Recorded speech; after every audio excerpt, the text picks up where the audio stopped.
तो हर महीने क्या तब्दीलियां होने वाली हैं, कैसे वो आपसे जुड़ी हैं, इस पे अपडेट हम आप तक पहुंचाते हैं। बैंक खाता, ration card, gas subsidy, credit card, share बाज़ार, म्यूचुअल फंड और आईटी का एक नया नियम। तो यकीनन किसी ना किसी से तो आप जुड़े ही होंगे, डायरेक्ट जुड़े होंगे, इनडायरेक्ट जुड़े होंगे। नमस्कार, मैं ललित प्रजापति। सबसे पहले बैंक खातों की बात कर ली जाए। अब आप अपने बैंक अकाउंट्स में एक की जगह 4 नॉमिनीज़ जोड़ सकते हैं।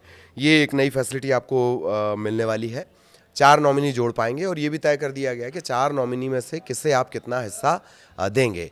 आप याद करिए, जब भी आपको नॉमिनेशन देने के लिए बोला जाता है तो पूछा जाता है कि किसको कितना परसेंट देंगे। तो अब आपको 4 का ऑप्शन मिलेगा और 4 नॉमिनी आप ऐड कर पाएंगे अपने खाते में। ये जो नया नियम है 1 नवंबर 2025 से लागू है। वित्त मंत्रालय ने 23 अक्टूबर को इस बात की जानकारी दी कि इस बदलाव से जो बैंकिंग के क्लेम है और उत्तराधिकार की जो प्रोसेस है वो बहुत आसान हो जाएगी, पारदर्शी हो जाएगी, ट्रांसपेरेंट हो जाएगी। नॉमिनी को कभी भी बदला जा सकेगा, रद्द किया जा सकेगा, चेंजेस उसमें किए जा सकेंगे। नॉमिनी कौन होता है वो आप जानते हैं, जिससे अकाउंट होल्डर नामित करता है, यानी जिसको अपने राइट्स ट्रांसफ़र करता है, ताकि अगर मृत्यु हो जाए, निधन हो जाए, तो उस दशा में जो खाते की राशि है या वो जो अमाउंट है, वो जो संपत्ति है, वो बिना कोई लंबी कानूनी प्रक्रिया के सीधे उसके हवाले की जा सके जिसे आपने नॉमिनेशन दिया है। अब नॉमिनेशन के जो नए नियम है उससे जुड़ी 3 बड़ी बातें आपको जान लेनी है। अकाउंट होल्डर्स नए नियमों के तहत अब 4 लोगों को नॉमिनी बना सकेंगे। पहले ये नहीं था, 4 की फैसिलिटी नहीं थी। अपनी ज़रूरत के हिसाब से एक साथ या एक के बाद एक नॉमिनेशन चुनने का ऑप्शन आपको मिलेगा। इसके अलावा जो डिपॉजिटर्स हैं वो चुने गए हर एक नॉमिनी के लिए शेयर या परसेंटेज तय कर सकेंगे कि भाई 25-25-25% देना है या 20-20 40 का रेशियो रखना है। जो भी रेशियो आपको रखना है, किसको आप कितना परसेंटेज देना चाह रहे हैं। तो कुल शेयर 100% होगा और सभी नॉमिनीज़ के बीच इसका जो डिस्ट्रीब्यूशन है वो साफ साफ आप कर सकते हैं। डिपॉजिट, सेफ कस्टडी के जो आर्टिकल्स हैं या लॉकर के मामले में अगला नॉमिनी तभी एक्टिव होगा जब ऊपर वाला नॉमिनी गुजर जाएगा। इससे होगा क्या, इससे सेटलमेंट और सक्सेशन जो है वो क्लियर हो जाएगा। मतलब कोई पेंच नहीं रहेगा। आमतौर पे होता ही है कि किसी का निधन हो जाता है, उसके बाद पैसा, लत्ता, जायदाद, बैंक अकाउंट में जो भारी भरकम कैश है उसको लेकर तमाम तरह की मुकदमेबाजी होती है, तमाम तरह की दिक्कतें आती हैं। कितने लोगों को कितना हिस्सा आपने दिया, बहू अलग कह रही है, माँ बाप अलग जानकारी दे रहे होते हैं, बच्चे जो हैं वो अलग जानकारी दे रहे होते हैं। इन सब से बचने के लिए, सारे लफड़े से बचने के लिए थोड़ा क्लैरिफिकेशन दिया गया। 4 नॉमिनी आप एक बार में बना पाएंगे, कितना परसेंटेज उसको देना है वो भी आप तय कर पाएंगे। इसके अलावा क्या नियम बदलेगा, एसबीआई क्रेडिट कार्ड, बहुतायत में एसबीआई क्रेडिट कार्ड का इस्तेमाल होता है, उनके यूज़र्स के लिए भी बड़ा अपडेट है। अगर आप एसबीआई क्रेडिट कार्ड का इस्तेमाल करते हैं तो नियम बदल रहा है। अब इनसिक्योर्ड क्रेडिट कार्ड पर, अनसिक्योर्ड क्रेडिट कार्ड पर 3.75% फीस लगाई जाएगी।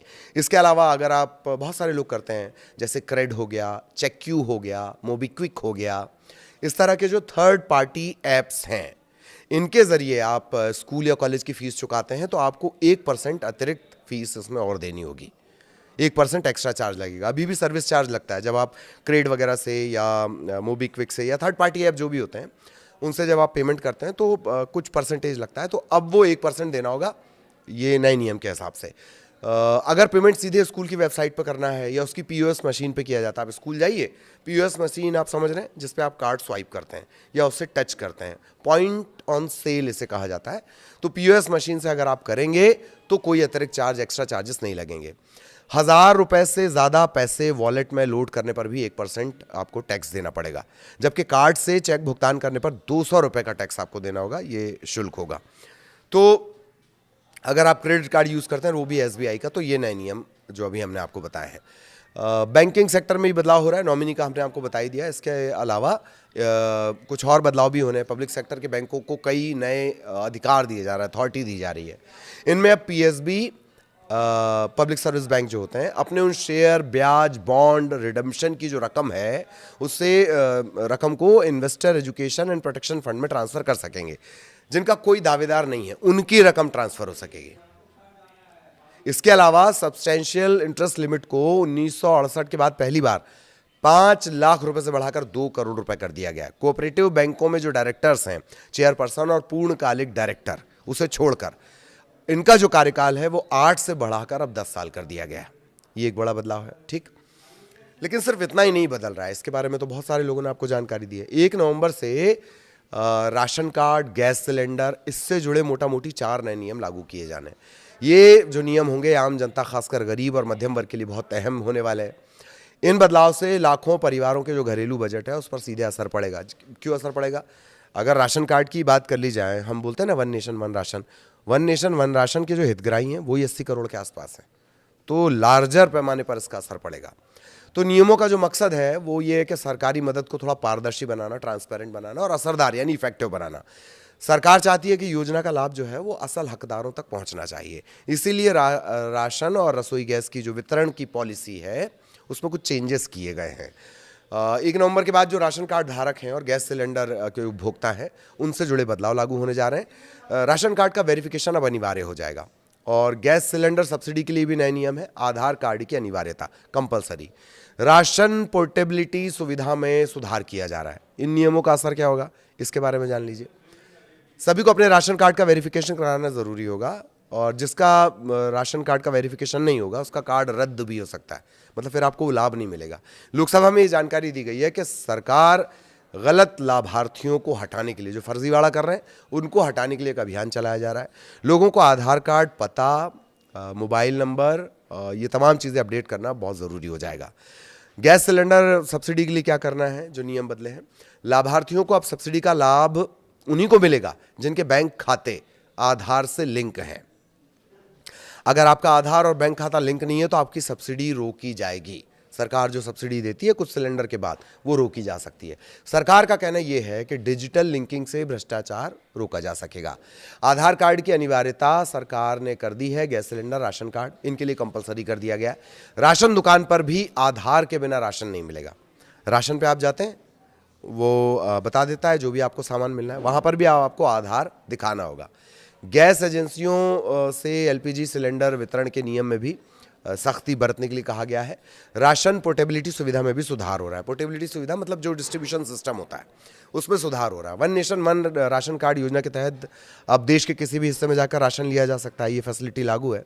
One nation one ration card, इसके तहत लगभग 80 करोड़ NFSA लाभार्थी हैं जो कवर किए जाते हैं।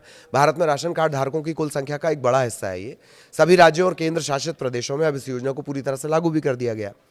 तो इसमें क्या चेंज आया वो हमने आपको बताया है। आधार कार्ड अब इसमें ज़रूरी होगा। प्रवासियों को इससे फ़ायदा होगा। डेटा अपडेट और बायोमेट्रिक ऑथेंटिफिकेशन से सुविधाएं मजबूत हो जाएंगी। गलत नाम, डुप्लीकेट नाम या गलत वेरिफिकेशन वालों के जो फर्जी तरीका कर लेते थे उनके कार्ड रद्द हो जाएंगे। केवल उन्हीं परिवारों को पूरा लाभ मिलेगा जिनकी जानकारी पूरी तरह अपडेट है, मतलब आपका आधार अपडेट है, अकाउंट से लिंक है। सब्सिडी ट्रांसफ़र सीधा जो लाभार्थी है उसके खाते में जाएगी। प्रवासी मजदूर, फुटकर व्यापारी, इनको राशन पोर्टेबिलिटी का लाभ मिलेगा। नए नियमों का सीधा असर कहाँ कहाँ होगा? सब्सिडी जो डायरेक्ट ट्रांसफ़र होता है, DBT से आप जिसे कहते हैं डायरेक्ट बेनिफिट ट्रांसफ़र, एक तो वो मजबूत हो जाएगी, ट्रांसपेरेंसी बढ़ेगी और जो असल ज़रूरतमंद हैं उन्हीं को इसका फ़ायदा होगा। वरना कई बार आपने देखा है ऐसे लोगों को फ़ायदा हो जाता है जिनके ऑलरेडी बहुत ज़्यादा फ़ायदा हो रखा है। ठीक है, बोगस कार्ड जब हटाए जाएंगे तो जो चयनित परिवार हैं, जो ज़रूरतमंद हैं एक्चुअल, उन्हें ज़्यादा अनाज भी मिल सकेगा। डिजिटल वेरिफिकेशन से फर्जीवाड़ा रुकेगा। ये सरकार के दावे हैं, इसी को लेकर ये पूरे सुधार किए गए हैं। राशन और सिलेंडर लेने की प्रक्रिया सरल हो जाएगी, ईजी हो जाएगी, साफ हो जाएगी। वेरिफिकेशन और लिंकिंग कैसे करना बहुत आसान है। राशन दुकान चले जाइए, वो आपको बता देगा, या नज़दीकी जो CSC सेंटर है वहाँ पर भी जाकर आप वेरिफिकेशन करा सकते हैं।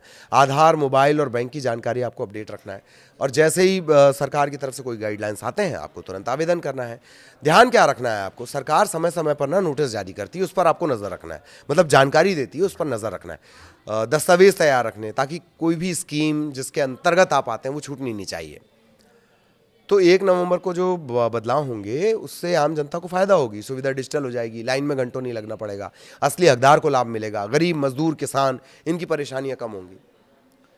प्रवासी जो श्रमिक हैं, किराएदार हैं, असंगठित मजदूर हैं, जिनके पास सारे दस्तावेज हैं, उन्हें ज़्यादा फायदा होगा। राशन कार्ड और गैस सिलेंडर के जो ताज़ा अपडेट हैं, दरअसल सरकार चूँकि समय समय पर नियमों में बदलाव करती है, बदलाव का असली फायदा तभी होता है जब सही पर आपकी वेरिफिकेशन और लिंकिंग का प्रोसेस पूरा हो जाए। प्रमुख मंत्रालय जैसे खाद्य और सार्वजनिक वितरण विभाग है, पेट्रोलियम है, प्राकृतिक गैस है, इसके जो आधिकारिक पोर्टल हैं उन पर ताज़ा नोटिफिकेशन पढ़ते रहना ज़रूरी है, मतलब जो जानकारियाँ आ रही हैं। अच्छा, हम बार बार आपको बताते हैं ना एलपीजी सिलेंडर की कीमतों में, जब भी हम वो हर महीने के बदलाव बताते हैं आपको ये हम ज़रूर बोलते हैं। दरअसल हर महीने की पहली तारीख को एलपीजी सिलेंडर की कीमत अपडेट की जाती है, तो वो सारे जो मापदंड होते हैं उसके हिसाब से वो अपडेट होती है, तो इस पर भी आप नज़र रखिए। एक और है जो सिर्फ खास दिल्ली के लिए है, ये भी हमने जोड़ लिया है। दिल्ली में गाड़ियों की एंट्री के लिए जो नियम है वो सख्त कर दिए गए हैं, और दिल्ली में सिर्फ BS6 कंप्लाइंट जो लेटेस्ट गाड़ियां आ रही हैं वो BS6 वाली हैं, ठीक ये, और CNG LNG या इलेक्ट्रिक कमर्शियल गाड़ियों को ही एंट्री मिलेगी। इससे पुराने डीजल और जो पेट्रोल मालवाहक गाड़ियां हैं उन पर बैन लग जाएगा। इस कदम का मकसद ये है कि जो पॉल्यूशन बढ़ रहा है, प्रदूषण है, उसे कम करना है और पर्यावरण सुरक्षा को बढ़ावा देना है। इसके अलावा MSME के लिए आसान GST रजिस्ट्रेशन और रिफंड, सरकार ने माइक्रो, स्मॉल और मीडियम इंटरप्राइजेस के लिए, जिसको आप MSME शॉर्ट में बोलते हैं, उसके लिए GST का रजिस्ट्रेशन और रिफंड की प्रोसेस को थोड़ा आसान कर दिया है। इससे तेज़ रिफंड मिलेगा। आप GST जमा कर देते हैं, फिर हमको पैसा कम मिल रहा है, इसके लिए बहुत सारा वक्त आपको इंतज़ार करना पड़ता है, तमाम तरह के पेपर वर्क आपको करने होते, तो अब वो कम करना होगा। साथ ही आसान कंप्लायंस से जो MSME सेक्टर है उसे बढ़ावा भी मिलेगा। ईज़ ऑफ डूइंग बिजनेस होगा तो MSME बढ़ेगा, बेसिक चीज़ है। एक और तब्दीली है वो म्यूचुअल फंड से जुड़ी हुई है। सेबी जो शेयर मार्केट, म्यूचुअल फंड, इन सबको डील करता है, सेबी, उसने म्यूचुअल फंड में पारदर्शिता बढ़ाने के लिए गाइडलाइंस जारी कर दी हैं, वो भी 1 तारीख से लागू हैं। नए नियमों के तहत अगर किसी को AMC के अधिकारी, कर्मचारी या उसके रिश्तेदार 15 लाख रुपए से ज़्यादा का ट्रांजैक्शन करते हैं तो कंपनी को ये जानकारी अपने अनुपालन अधिकारी को देनी होगी, ठीक है। ये एक बड़ी तब्दीली आई है। और नया IT नियम, इंफॉर्मेशन टेक्नोलॉजी से जुड़ा एक नियम है। केंद्र सरकार ने IT रूल्स 2021 के तहत बड़ा बदलाव किया है। कंटेंट हटाने का आदेश सिर्फ उच्च स्तर के अधिकारी दे सकते हैं। पहले क्या होता था कि भाई जो छोटे मोटे अधिकारी हैं उनको ललित प्रजापति से प्रॉब्लम है, तो वो दबंगई पर उतर आए थे। पहले सोशल मीडिया कंपनियों को कोर्ट या सरकार के आदेश मिलते ही अवैध कंटेंट हटाना होता था। इसके कारण कई बार जो निचले स्तर का अधिकारी है वो बिना स्पष्ट कारण बताए पोस्ट हटाने का आदेश दे देता था। अब ऐसा नहीं होगा। DIG या उससे ऊपर के अधिकारियों को अधिकार दिए गए हैं। साथ ही किसी कंटेंट को हटाने के लिए पूरा विवरण देना होगा, ये भी कंपलसरी किया गया है। इसमें कानूनी अधिकार उल्लंघन का कारण, URL या जो लिंक है वो शामिल है। मतलब आपको बताना होगा कि अगर ललित प्रजापति का कोई कंटेंट हटाना है सोशल मीडिया से, यूट्यूब से, फेसबुक से, ट्विटर से, क्यों हटाना है भाई, क्या दिक्कत कर रहा है ये एक नया नियम है जो बदला है। तो हमने आपको बताया है कि क्या कुछ तब्दीलियां होने वाली हैं जो प्रत्यक्ष और अप्रत्यक्ष आपको प्रभावित करेंगी। नमस्कार।